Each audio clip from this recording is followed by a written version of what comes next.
económica del país sigue siendo un tema de análisis para nosotros. En esta mañana a las 7:31 recibimos más invitados. Vamos a hablar de la pequeña industria y mediana industria de Venezuela, particularmente del estado Miranda. Hemos invitado a Bernardo Carbo Moltó, ingeniero industrial, presidente de la Cámara de Pequeños y Medianos Industriales del estado Miranda, presidente de la Cámara de Comerciantes e Industriales del municipio de Los Alias, por supuesto, del estado Miranda. Bienvenido a Globovisión, ¿cómo está? ¿Qué tal? Buenos días, gracias. Un saludo. Bueno, ¿qué podemos decir acerca del trabajo que están haciendo los industriales en esa entidad? Mira, la pequeña y mediana industria tiene que diferenciarse específicamente de lo que está sonando mucho hoy en día, que es la gente de la gran industria privada nacional. La pyme es muy vulnerable. Nosotros dentro de la pequeña y mediana industria tenemos algunas condiciones que nos han estado arrastrando por aquello de, por ejemplo, contribuyentes especiales. Ahora resulta que contribuyente especial ya es cualquiera, hasta un kiosco de la calle es contribuyente especial, cuando eso no nos correspondía.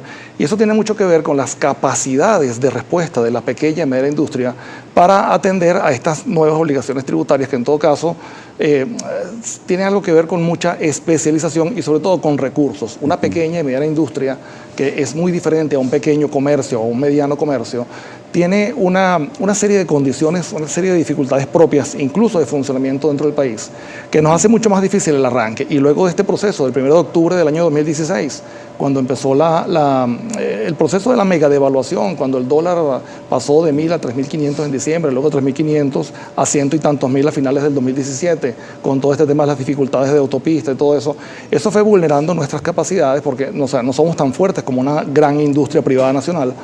Y el proceso de recuperación para nosotros va a ser mucho más lento. Toda vez que estás viendo una gran serie, no solamente en Miranda, como primer estado industrializado de Venezuela, sino en todo el país, está viendo cementerios industriales, zonas industriales que están abandonadas. Se les quitaron, ya les desvalijaron hasta los techos, les quitaron las paredes, los cables. Ya, por ejemplo, Charallave, había grandes fábricas que podías llamarlas casi medianas o hasta casi grandes. Y esas fábricas están desvalijadas. Es muy difícil que estas fábricas que ya murieron, debería haber unas condiciones económicas favorables, muy favorables para arrancar, pero es muy difícil que arranquen. Sin embargo, hay un sector importante que es difícil de medir, porque ni siquiera la Oficina de Central de Estadística e Informática tiene esos datos, no lo tienen los datos las alcaldías. Tú te acercas a una alcaldía y le dices, mira, dime cuántas industrias están durmientes, y no lo saben decir. Ni siquiera saben diferenciar muchas veces entre qué es una industria y qué es un comercio. Entonces esa información no la disponemos, como por ejemplo la gente de Conindustria, que hace algún muestreo de la gran industria, y ellos tienen algunos datos interesantes sobre las capacidades de funcionamiento. Nosotros no. Nosotros tenemos ahora un gran sector, que no sabría enumerarlo, que son industrias durmientes o en coma. Son estas que están preparadas para funcionar, de alguna manera le están inyectando algo de capital, le están manteniendo algo del personal. Mucho del personal capacitado se nos fue, el personal técnico se nos fue del país. O sea, ¿que están como medianamente operativas o algo? No, están en coma. Hay empresas, hay pequeñas, medianas industrias que están manteniendo los salarios aún después de 2 años. Es decir, tú agarras, te montas en tu vehículo para tratar de arrancar la economía y lo primero que te encuentras es que no arranca. Y el freno de mano está metido por parte de la administración pública. Lo que nosotros necesitamos como parte de los incentivos es que la administración pública se reduzca su tamaño. En el proceso 2018, cuando adoptamos ya el 1 de enero el uso del dólar porque el bolívar había desaparecido, no había otra razón, es que no había bolívares, y en ese proceso del 2018, que fuimos deslastrándonos, en enero una familia se mantenía con $30, luego en febrero ya hacían falta $80 y así fue subiendo el nivel, o sea, fue cayendo el nivel de subsidio de la economía. El país se fue dolarizando de facto durante ese periodo y bueno, sin hablar de los eventos políticos.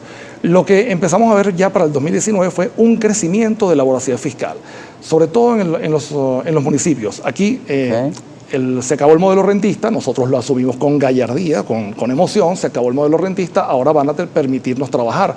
Pero a medida que disminuyen los ingresos petroleros, aumenta la voracidad fiscal, es como directamente proporcional. Entonces nosotros no vamos a poder mantener el tamaño del Estado en ninguno de los niveles, municipal, estatal ni nacional, con los tributos de 1/5 del sector industrial que había en el año 99. Si en el año 99, como hablan incluso los números de la gente de Conindustria, que por cierto, Conindustria representa a la gran industria privada que ha tendido una mano a nosotros, al sector de la pequeña y mediana industria, como para decir, nos extienden la mano, nos ayudan, empiezan a hablar de nosotros, empiezan a considerarnos, sobre todo por aquello que se nos ha ido la voz. Somos una gran masa pero somos prácticamente invisibles. En todo caso, cuando nosotros queremos salir adelante, nos encontramos con que la administración pública también pretende sobrevivir. Y ahora vemos voracidad fiscal en impuestos, tanto en alcaldías como a nivel estatal, como a nivel nacional. Y hablando, por ejemplo, del IGTF, que sacaron mucho, con mucha fuerza en febrero. Y luego también vemos voracidad fiscal en servicios públicos. Por ejemplo, para la PYME, pequeña y media industria, que utilizamos corriente trifásica, que utilizamos una carga asignada para garantizarnos operaciones, ahora estamos encontrándonos con que la voracidad fiscal en servicios públicos, la que más nos está afectando, es la electricidad. Nos quieren cobrar una carga asignada con una tarifa que ni siquiera sabemos de dónde salió, que puede ser un invento según las necesidades, como si la electricidad pública, el monopolio de la electricidad pública fuera una empresa privada que tiene que sostenerse sola. Y de eso no se trata de que la pequeña y mediana industria, que es el primer empleador del país, mucho más que la industria del Estado o que la industria privada nacional, la gran industria privada nacional, la PYME como principal empleador es muy grande, pero está muy dispersa. No tiene una agrupación. Hay muchas pequeñas cámaras industriales en los estados, incluso en los municipios. Y nosotros lo que estamos pidiendo es que le bajen dos, por decirlo de alguna forma criolla, ¿no? Bájale un poquito al tema de los impuestos. No voy a poder mantener el tamaño de estado que tienes. Y más si estás en coma, ¿no? Por supuesto, mucho menos, ¿ok? O sea, no voy a poder mantener ese tamaño de estado. ¿Qué te pedimos? Reduce el tamaño del estado. O sea, nosotros hemos tenido que cerrar líneas de producción, hemos tenido que cerrar partes de las empresas, hemos cerrado muchísimas empresas. Muchas empresas se están quebrando para mantener vivo tal vez a la administración pública. Miranda es grande, el Estado Miranda es grande. Parte de las grandes dificultades que hemos venido denunciando, eso se puede encontrar en entrevistas anteriores, son los problemas que está pasando en Chacao, Baruta y Atillo, tanto en Sucre también está sucediendo, que deberían seguir el ejemplo de la capital, de Los Teques, el municipio de Guaycaipuro. ¿Qué está pasando en la capital? Me responde al regreso de la pausa, tenemos que hacer un corte obligatorio. ¿Y cuáles son los pasos que ustedes recomiendan para esa recuperación? Y eso de bajarle 2 a la voracidad fiscal emprendida por el Estado para, digamos, sopesar un poco el tema del no ingreso petrolero cuando las cosas se ponen difíciles en el mercado, quiero decir, petrolero mundial. Entonces parece que la carga cae sobre la empresa, según es lo que entiendo que quiere decirnos. Pero lo reflexionamos cuando volvamos. Ya venimos. Pequeña y mediana industria en el estado Miranda particularmente, donde preside la Cámara de Pequeños y Medianos Industriales. Y le preguntaba antes de la pausa qué es lo que está pasando en Los Teques, que dice usted que puede ser referencia para otros municipios, y unirlo también a cómo está el tema de los impuestos municipales allí para las empresas. Mira, en Los Teques, que es el municipio de Guaycaipuro, que es donde está la capital del estado Miranda, la capital no es Chacao, por más que quieran, no, Guaycaipuro, el alcalde ha tomado un poco de nuestro mensaje. El alcalde actual fue electo en las elecciones pasadas, tiene bastante poco tiempo, y él ha tomado nuestro mensaje. No he tenido ninguna reunión con él, simplemente él escucha al administrado, al contribuyente, y ha tomado algunas medidas, como por ejemplo ha reducido 2 veces, redujo el cobro por concepto de la tasa del aseo urbano. La tasa, que eso fue un proceso distorsivo que él heredó de la administración anterior. En esas 2 reducciones nosotros estamos sintiendo como que estamos siendo escuchados de alguna manera, y el alcalde tiene el compromiso de hacer que Guaycaipuro sea mucho más eficiente para que no exija tanto. Claro, es un respiro sobre todo para el pequeño. Ahora las condiciones de voracidad fiscal están obligando a que el tipo de negocio que se va a instalar tenga un alto nivel, excluyendo directamente al emprendimiento, cuando lo que necesitamos en Venezuela son emprendedores, son pequeños y medianos empresarios. Pero tú, ¿cómo vas a arrancar un pequeño emprendimiento que tiene una gran expectativa de crecimiento, cuando para formalizarte lo primero que te quitan son $1.800 en el registro mercantil? Eso significa un capital de trabajo para cualquier empresa. Tú no puedes pagar tanto.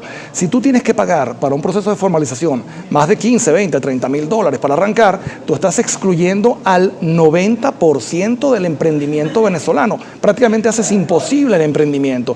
Y para las empresas durmientes, que tienen que despertar de una economía del año 2018, porque, a ver, si no logramos arrancar en el segundo semestre, luego del mega apagón de marzo del 2019, no logramos arrancar en el segundo semestre del 2019, y arrancando el 2020, que teníamos expectativas de empezar a trabajar, nos meten en una cuarentena estricta que te dicen, quédate en casa, pero págame los impuestos. Claro. O sea, nos vemos así como que de algo imposible. ¿Qué es lo que nosotros queremos para poder sacar a estas empresas durmientes, sacarlas del coma, sacarlas de... necesitamos que nos den incentivos, que nos den facilidades, exenciones, exoneraciones, simplificación de trámites. Por ahí están hablando de las zonas especiales. Las zonas económicas especiales son un tema bastante interesante. De hecho, tiene más de 12 años que estamos viendo lo de las zonas económicas especiales y nosotros desde Miranda siempre hemos propuesto lo mismo. Hagan de Venezuela toda una zona económica especial, porque las condiciones de Venezuela no solamente dependen del momento de la cuarentena, sino que también venimos de una catástrofe económica, por decirlo de alguna forma resumida, donde le quitaron 14 ceros al bolívar, donde el impuesto inflacionario nos quitó la capacidad de ahorro, sobre todo a la pyme. La gran industria tiene otro tema, ellos deben financiarse de otra manera. De hecho, si quieren expandirse, necesitan financiamiento. Nosotros necesitamos financiamiento incluso solo para arrancar, porque no disponemos de un colchón económico como la gran industria puede disponer. Incluso durante la cuarentena se le dio ventaja y diferenciación a toda la gran industria que tenía relación con alimentos y con medicinas, y el resto, que incluso tenemos asuntos relacionados con alimentos y medicinas, tuvimos que quedarnos en la casa o fuimos filtrados en las alcabalas de todo el país, sin hablarte de otros asuntos que pasaron en esas alcabalas. En todo caso, lo que necesitamos y lo que estamos solicitando es bájale 2 a la voracidad fiscal, pero sobre todo dame los incentivos, dame facilidad. Cuando un grupito de funcionarios en el municipio de Chacao se acerca a un pequeño comercio, a una pequeña empresa, con una actitud voraz de decir, yo vengo aquí a cobrar impuestos porque el municipio tiene que mantenerse, y esa empresa lo que está pagando es otra cosa, pero no son impuestos, porque los impuestos tienen que ver con el artículo 316 de la Constitución Nacional. ¿A qué se refiere con otra cosa? Principios tributarios. Otra cosa diferente a impuestos. Cuando tú me estás quitando un costo fijo, más bien parece un alquiler. Un municipio no me puede quitar alquiler por el derecho a ejercer una actividad económica. Porque te están, por ejemplo, el mínimo tributable. El mínimo tributable no existe en ninguna parte. ¿Cómo es eso de que yo produzco cero y luego tú me vas a quitar un mínimo tributable? Imagínate tú que el CENIAT se pusiera con un mínimo tributable. Entonces, ¿de dónde tú vas a sacar un dinero que no te ha ingresado? Ese es el proceso que tenemos que evitar, sobre todo en estos municipios que quieren mantener tal vez una...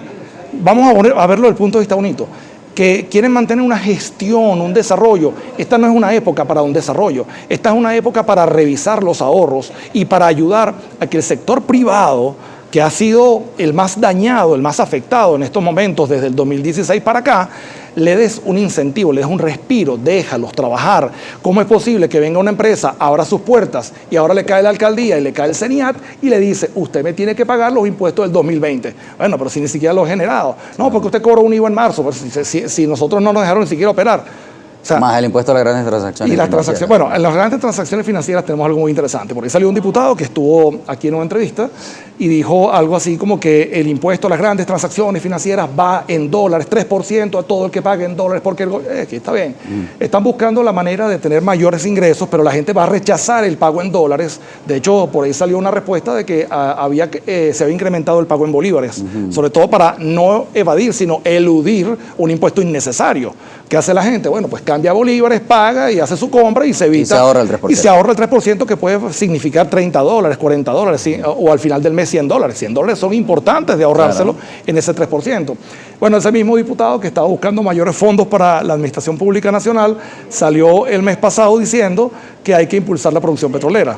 ¿Cuál es el mensaje del gobierno? El mensaje del gobierno es que con los impuestos más grandes que le quieres quitar a un quinto de los contribuyentes que habían en el año 99, no vas a poder mantener toda esta administración pública. La respuesta del Estado es sostener su tamaño e impulsar a la producción petrolera. O sea, sigue siendo un Estado rentista. Claro, pero es que lo que queremos salir del modelo rentista. Nosotros estamos de acuerdo en pagar impuestos, queremos pagar impuestos. Lo que no podemos pagar son excesos o cobros indebidos que los llaman impuestos, porque no lo son. Ingeniero, se nos va el tiempo, pero hay varios comentarios de la audiencia preguntando acerca de las dificultades, por ejemplo, de registrar una empresa. Usted reflexionaba, $1.800 para registrar una empresa. Dice, esto crea el trabajo informal de los pequeños emprendimientos. Pasan al sector informal muchas empresas para evadir este tipo de respuesta corta. No es evadir, es no pagar algo que no corresponde. Hay una equivocación muy grande que para nosotros el SAREN se está comportando como una empresa privada, donde te están secuestrando el derecho de registro. El registro es un derecho, no es un servicio.